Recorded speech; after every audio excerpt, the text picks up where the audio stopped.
आए और अपने विचार रखने का कष्ट करें। हम सबके बीच में आदरणीय उमा शंकर मिश्रा जी का भी आगमन हुआ है। हम आपका भी संत श्रीमद रविदास जयंती के अवसर पर स्वागत करते हैं, अभिनंदन करते हैं, वंदन करते हैं और अपील करते हैं आदरणीय मास्टर साहब आए और अपना विचार रखें। धन्यवाद। आज के इस जन्म दिवस समारोह में उपस्थित मंचासीन सभी अतिथियों का मैं स्वागत करता हूं, नमन वंदन अभिनंदन करता हूं। साथ ही साथ अपने पूर्वजों का वंदन अभिनंदन करता हूं। बाबा साहब डॉक्टर भीमराव अंबेडकर, बोधिसत्व बाबा साहब डॉक्टर भीमराव अंबेडकर के चरणों में श्रद्धा सुमन अर्पित करते हुए विश्व को शांति देने वाले तथागत गौतम बुद्ध के चरणों में श्रद्धा सुमन अर्पित करता हूं और इस समारोह में आए हुए माताएं एवं बहनों का नमन करते हुए प्यारे बंधुओं का भी मैं नमन करता हूं। आज के इस पावन पर्व पर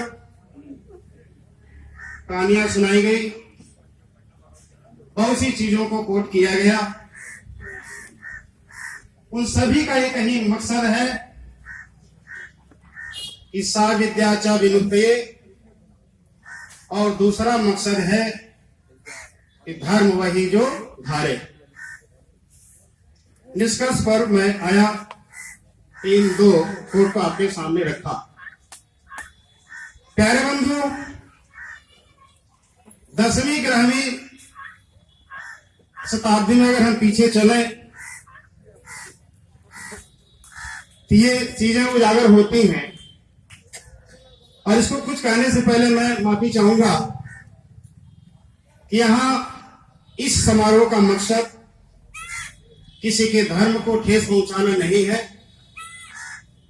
किसी सज्जन का दिल दुखाने का मकसद नहीं है। ये समाज सुधार की क्रांति है। तो हम थोड़ा पीछे चलते हैं कि 10वीं 11वीं शताब्दी में या उससे पहले अगर हम देखें, चाहे पुराणों से ले लीजिए, 18 पुराण ले लीजिए, चारों वेद ले लीजिए, 108 उपनिषद ले लीजिए, और दुनिया के जो भी ग्रंथ हैं, रामायण महाभारत को ले लीजिए, हिंदू शब्द का कहीं जिक्र नहीं मिलता है। जिक्र मिलता है इससे पहले दो धर्मों का, एक ब्राह्मण धर्म और एक श्रमण धर्म का। ब्राह्मण धर्म जो था वो खास विशेष वर्ग के लिए था, खास विशेष वर्ग को ये लोग उसको चलाने वाले थे। और जो श्रमण वर्ग था, श्रमण उनको कहा गया जो यहाँ के मूल निवासी थे, जो यहाँ के रहने वाले थे, जो दबे कुचले शोषित वर्ग समाज से लोग थे। ये मैं इसलिए कह रहा हूं, जब आर्यों का आगमन हुआ था इराक से, इराक का पुराना नाम आर्यन था, जब यहां आए तो वो ब्राह्मण धर्म के ही समर्थक थे। तो ये होता है ना कि जब सभा सोसाइटी होती है, इसको चलाने के लिए जिस तरह से हमारे संविधान का निर्माण हुआ, उसी तरह से उन लोगों ने एक विद्वान को खड़ा किया, मनु महाराज को। क्षमा कीजिएगा, किसी को कष्ट नहीं होना चाहिए। मनु महाराज को, तो जब ब्राह्मण धर्म चलाने वालों का, यानी ब्राह्मण धर्म के लोग जो थे, उनकी एक युक्ति थी कि ऐसे चीजों का निर्माण किया जाए ऐसे कानून नियमों का निर्माण किया जाए जिस पर हम उस पर राज करें, और जो जिसका आज हम 85% का नाम लेते हैं वो हमसे नीचे रहे, हम उस पर राज करें, हमारी रोटी शक्ति रहेगी। तो मित्रों, वही मनुस्मृति का निर्माण होता है। अब जो सज्जन पढ़े होंगे, साक्षात लिखा हुआ है उसमें कि शूद्र को पढ़ने का अधिकार नहीं है। शूद्र का मतलब यानी जो वर्ण उन्होंने बनाया था, ब्राह्मण, क्षत्रिय, वैश्य और शूद्र। अभी कहीं बातचीत जब होती है आपस में भाईचारे की, एक सज्जन ने हमसे कहा, बहुत मेरे कॉर्डियल फ्रेंड हैं, यादव जी हैं, और वो भी पक्के अम्बेडकरवादी हैं, लेकिन बाद में हुए। तो हमने कहा कि चार वर्ण बनाए गए, इन चारों में से आप कौन हैं? तो उन्होंने कहा, अरे भाई, इन चारों में से मैं क्या बताऊं, मैं कोई भी नहीं हूं। अरे यार, जब आप कोई भी नहीं हो, कहां आसमान में हो क्या? तब उन्होंने कहा कि, और मैंने भी पूछा इस चीज को कि ना आप ब्राह्मण हैं, न वैश्य हैं, न क्षत्रिय हैं, फिर इसमें है क्या? ये हुआ कि एक ही बचता है, क्या? शूद्र बचता है। इसके मतलब ये हुआ कि हम सभी लोग उस शूद्र वर्ग में आते। ये तो एक युक्ति के तहत बहुत से विद्वानों ने कहा कि कर्म के आधार पर ये सब वर्ग विभेद किया गया है। तो ये वर्ग विभेद इसलिए कहा गया है कि हम एक दूसरे पर राज करें, उनको शोषित बनाए रखें। जिसने उस शोषित समाज का व्यक्ति जो भी आगे आया, उसका घर जला दिया गया, हत्या कर दी गई, झोपड़ी जला दी गई, तमाम नरसंहार कर दिए गए। लेकिन ये जो कारवा था चलता रहा। और जब इस शोषित समाज की धरती को असहनीय हो गया, जब सहा नहीं गया, तो हमारे देश में अनेक मनुष्यों का जन्म हुआ, जो धर्म सुधार आंदोलन में आगे आए। और उन्हीं में से संत शिरोमणि कविवर गुरु रविदास जी हैं। उनकी जन्म दिवस मनाने के लिए हम आज लोग एकत्रित हुए हैं। जन्म के संबंध में कहें तो विभिन्न विद्वानों का विभिन्न मत है।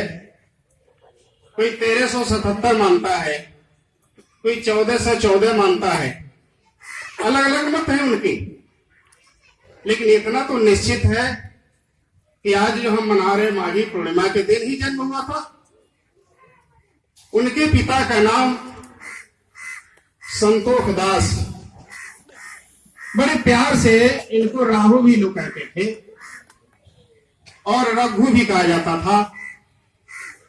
और इनकी पत्नी जो थी, कई जगह जिक्र मिलता है कि कोषा देवी भी कहते हैं इनको, और क्या है चर्चित में लोना देवी।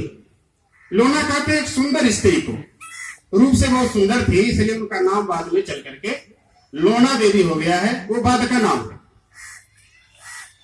तो प्यारे बंधुओं, उन्होंने समाज में फैली हुई कुरीतियों को मिटाने का संकल्प लिया और तरह तरह के उतार चढ़ाव होते हैं। वह गुरु रामानंद जी के पास जब जाते हैं, होता ना कि बिना गुरु दक्षिणे का कुछ नहीं होता है, अर्थात बिना गुरु का ज्ञान पूर्ण नहीं होता है। इस बात की सोच लेकर के वह जब रामानंद जी के पास जाते हैं तो वहां भी बहुत उनको झेलना पड़ता है। वह अपना चेला, अपना शिष्य बनाने से उन्हें इनकार कर देते हैं। कहते कह भाई, तुम चमार जात में पैदा हुए हो, तुम शूद्र जात में पैदा हुए हो, तुम जो है मेरा शिष्य बनने के कायल अर्थात काबिल नहीं हो। चूंकि संत रविदास एकदम ईश्वर भक्त थे, गुरु भक्त थे, वह उनके पैरों में पड़ जाते हैं। कहते हैं, हे गुरुदेव, जब तक अपना शिष्य आप नहीं बना लेंगे तब तक मैं ये चरण आपका नहीं छोड़ूंगा। वहीं रामानंद जी इनको अपना शिष्य बना लेते हैं। वहां इनका एक जिक्र है।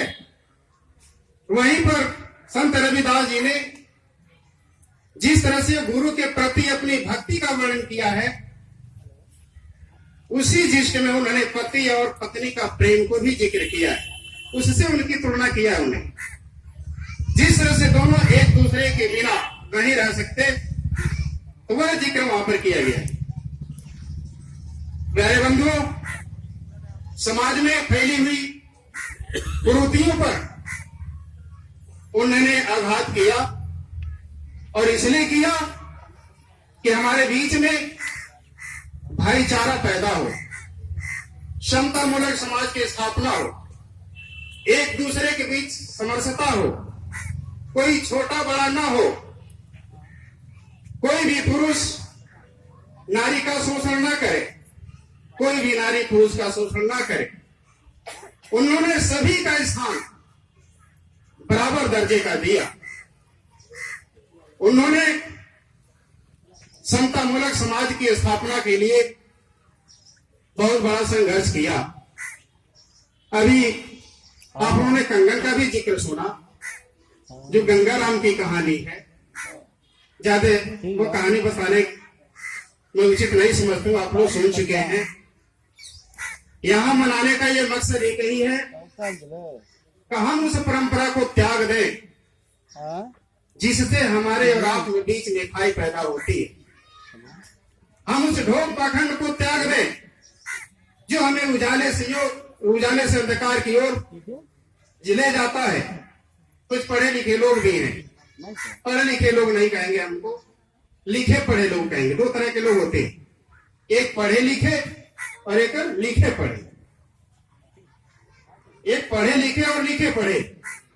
लिखे पढ़े का मतलब ये हुआ कि आप दूसरे की बनी बनाई चीजों को, जैसे पहले से जो बनी आई आप पढ़ करके आप उसी के पीछे भागते हैं, तो उनके लिए वह साबित होता है जैसे हाथ में चिराग है, दीपक है, और हाथ में चिराग लेकर के अंधेरे कुएं में कूदना, उनके लिए साबित होता है। और पढ़े लिखे लोगों का मतलब ये हुआ कि पहले पढ़ेंगे, उसको समझेंगे, सोचेंगे। और भगवान बुद्ध का जो धर्म जो है, जो वैज्ञानिक धर्म है, जो तर्क बताता है, तर्क करता है, उन्होंने कहा था कि मेरे कहने से बुद्ध धर्म ना मानना, बौद्ध धर्म ना मानना। बाबा साहब ने कहा था इस चीज को कि किसी के कहने पर किसी धर्म को मत अपनाओ, बल्कि आप पढ़े लिखे हो करके उसको तर्क की कसौटी पर कसिए। आपको लगता है कि यदि हमारे लिए उचित है तभी आपको वह मार्ग अपनाना होगा। बहुत जगह सभा सोसाइटी इस तरह की होती है। जब हम लोग निकलते हैं तो इक्का दुक्का चर्चाएं मिल जाती है कि चमारों की सभा थी। ऐसा कुछ नहीं है। संत रविदास ने, बड़े बड़े मनुष्यों ने भी उजागर किया इस चीज को। भगवान किसी का भेद नहीं करता अगर मानते हैं कि भगवान है। क्योंकि संत श्रोमणी रविदास आस्तिक थे, वह नाम हमें लेना पड़ेगा। जहां तक मेरा व्यक्तिगत मानना है, मैं इसमें विश्वास नहीं करता हूं कि भगवान होता है। मैं ये इसलिए कहता हूं कि जिस समय ये पीछे झाड़ू बधी थी, गले में हड़िया बधा था, थूकने का भी अधिकार नहीं था जमीन पर। औरतों का बहुत बड़ा शोषण होता था, घर से घसीट लिया जाता था, शोषण किया जाता था उनको। तभी भी हमारे भगवान थे, तभी भी हमारे भगवान थे। लेकिन उन मनवादी प्रवृत्ति के लोगों को उस भगवान ने कोई सजा नहीं दिया और हम प्रताड़ित होते रह गए। हम भाई भाई के बीच में खाई पैदा होती चली गई। किसी भगवान ने मदद नहीं किया। तो हम तो चमत्कार, अभी आप सुने होंगे, बहुत पहले सुना होगा आपने कि मूर्तियां दूध पीती। टेटा में जब मैं था तो वहां भी एक सम्मेलन ऐसे मैं बोल रहा था, उसी टाइम की बात है। अरे आश्चर्य तब होता है, मूर्तियां दूध पीती हैं तो आश्चर्य नहीं होना चाहिए, जब मूर्तियां दूध देने लगे तब आश्चर्य होना चाहिए, ताकि हमारे गरीब भाई बंधुओं के बच्चे उसको पिए, ताकतवर बने, इस समाज के कर्णधार बने। तो हमें अभी भाइयों ने बड़ा जिक्र किया, बढ़िया से अच्छा लगा। अमेरिका को ले लीजिए, जापान को ले लीजिए, चाइना को ले लीजिए, वर्मा को ले लीजिए, थाईलैंड को ले लीजिए, श्रीलंका को ले लीजिए, ये जितने देश हैं सभी में बौद्ध धर्म अग्रणी है। जापान का लड़का रास्ते चलते घड़ी बना लेता है। क्या इंडिया में आपने सुना है कि इंडिया का लड़का घड़ी का रास्ता चलते बनाता है? नहीं सुना होगा आप लोगों ने। तो हमें तो भटकाया गया, हमारी शिक्षा को दबाया गया, पढ़ने का अधिकार नहीं था, बांट दिया गया। माताओं और बहनों से यही मेरा निवेदन है, भाइयों से मेरा यह निवेदन है, आप 4 रोटी की जगह 2 ही रोटी खाइए, लेकिन अपने बच्चों को अवश्य पढ़ाइए। इसलिए शिक्षा विद्या च विमुक्ति मैंने कहा था। विद्या 2-धारी तलवार होती है। बुरा नहीं मानना इसको, हर सेंटेंस को पॉजिटिव सेंस में सोचना चाहिए। आगे आने वाले हमको रोकने वाले चट्टान को भी काटता चला जाएगा, और आगे से पीछे ढकेलने वाले व्यक्ति को भी वो 2-धारी तलवार काट देगी। तो हमें शिक्षा कार्य अवश्य करना चाहिए। मित्रों, गुरु रविदास जी ने एक चीज कहा था, 1,84,000। 2 शब्द बताऊंगा, 1,84,000 और 1,84,000, 2 चीजें। इन्होंने जब इस समाज में फैली हुई कुरीतियों को देखा तो मनवादी प्रवृत्ति के लोगों ने क्या बनाया था हमारे लिए? 1,84,000। अरे भाई 84 लाख योजन ऐसा बनाया, उसी 22 कोप में हम यहां से चला के लौट करके वहीं आ जाए। उसी 22 कोप में हम लंगड़ी धोपिन देखें, धर्मेंद्र देखें, तरह तरह की चीजें देखें, उसी में भ्रम जाल में फंसे रहे, आगे का रास्ता हमें न मिले। तो उन्होंने उस 84 लाख का योजन हमें भरमाया, ये पूजा कर, वो पूजा कर, वो पूजा करो, तो वो 1,84,000 हुआ। लेकिन ठीक इसका उल्टा उस अंधविश्वास पर आघात करते हुए संत शिरोमणि गुरु रविदास जी ने कहा था, अरे भाई 1,84,000 नहीं, 1,84,000। शब्दों पर ध्यान दीजिएगा, 1,84,000। और लख का मतलब होता है देखना, लख मन होता है देखना। अभी अंग्रेजी का एक सेंटेंस मुझे याद आ गया, तब आगे मैं अगर इजाजत होगी तो मैं बोलूंगा। A man accept thyself, a man accept thyself, a man known thyself, and a man express thyself। ये कहा गया 1,84,000 पर मैं बोल रहा हूं। ये कहा गया है कि मनुष्यों, तुम अपने आप को स्वीकार करो कि मैं मनुष्य हूं, मानव हूं, और मानव को मानव के लिए मर मिटना चाहिए। और तब आप अपने आप को जानो और पहचानो, यानी लख करो, यानी देखो। जो अपने घर में दिया नहीं जला पाएगा, क्या दूसरे घर में दिया जला पाएगा?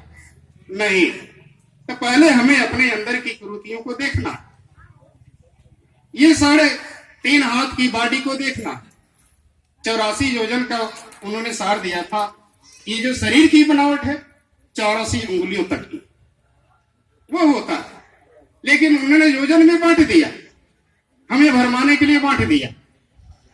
तो ये पहले आपको अपने को देखना है, और तभी देख पाएंगे जब ऐसे ऐसे संत श्रीमणियों का हम अध्ययन करेंगे, उनके सत्संग में जाएंगे। कहा गया एक जगह कि आप 4 वेदों को पढ़ लीजिए, पुराणों को पढ़ लीजिए, इन्होंने ही कहा है, संत गुरु रविदास जी ने ही कहा है कि चारों वेदों को पढ़ लीजिए, पुराणों को पढ़ लीजिए, उपनिषदों को पढ़ लीजिए, तभी आपके अंदर वह ज्ञान नहीं होगा। ज्ञान हम उसको कहते हैं कि सामने वाले को उजाला मिले, सामने वाले को प्रकाश मिले। ज्ञान हम उसको कहते हैं कि अंधकार से निकाल करके प्रकाश की ओर ले जाए, उसको हम ज्ञान कहते हैं। इसलिए ज्ञान की दूसरी परिभाषा के रूप में हम इसको प्रकाश भी कहते हैं। फ्रांसिस बेकन ने भी कहा है कि knowledge is the supreme power. ज्ञान जो होता है वह सुप्रीम पावर होता है। इतना शक्तिशाली दुनिया का कोई एटम बम भी नहीं होता है जितना शक्तिशाली ज्ञान होता है, जितनी शक्तिशाली यह शिक्षा होती है। बाबा साहब अम्बेडकर ने इसी चीज पर फोकस किया कि शिक्षित बनो, संगठित हो और संघर्ष करो। जहां कहीं भी इस तरह के कार्यक्रम हो रहे हो, हमें बड़े जोर शोर से उसमें सम्मिलित होना चाहिए। गैर को अपना गैर मत समझिए, गैर को अपना बनाना अब जरूरी हो गया है। दर्द में हंसना हंसाना अब जरूरी हो गया है। जिन पुस्तकों में गैर बराबरी की बात लिखी है, उस पुस्तकों को अब मिटाना बहुत जरूरी हो गया। हमारे संचालक महोदय खड़े हो गए, इसका मतलब है कि मैं अपनी वाणी बंद करूं, लेकिन 2 लाइनों के साथ कि बढ़ चले आगे को बढ़ते रहेंगे, मंजिल है दूर मगर पाके रहेंगे। धर्म अलग, जाति अलग, अलग अलग लोग, किंतु सभी करते हैं सबका सहयोग। नदिया की धारा बने साथ बहेंगे, बढ़ चले आगे को बढ़ते रहेंगे। जय हिंद, जय भारत। बहुत बहुत धन्यवाद मास्टर साहब। अपने मुख्य अतिथि जी आ गए। जरा दयानंद जी जाइए, गेट पर हो, गेट पर देखिए डिस्टर्ब कर रहा है क्या? वो कभी अंदर गाड़ियां आ जाएंगी।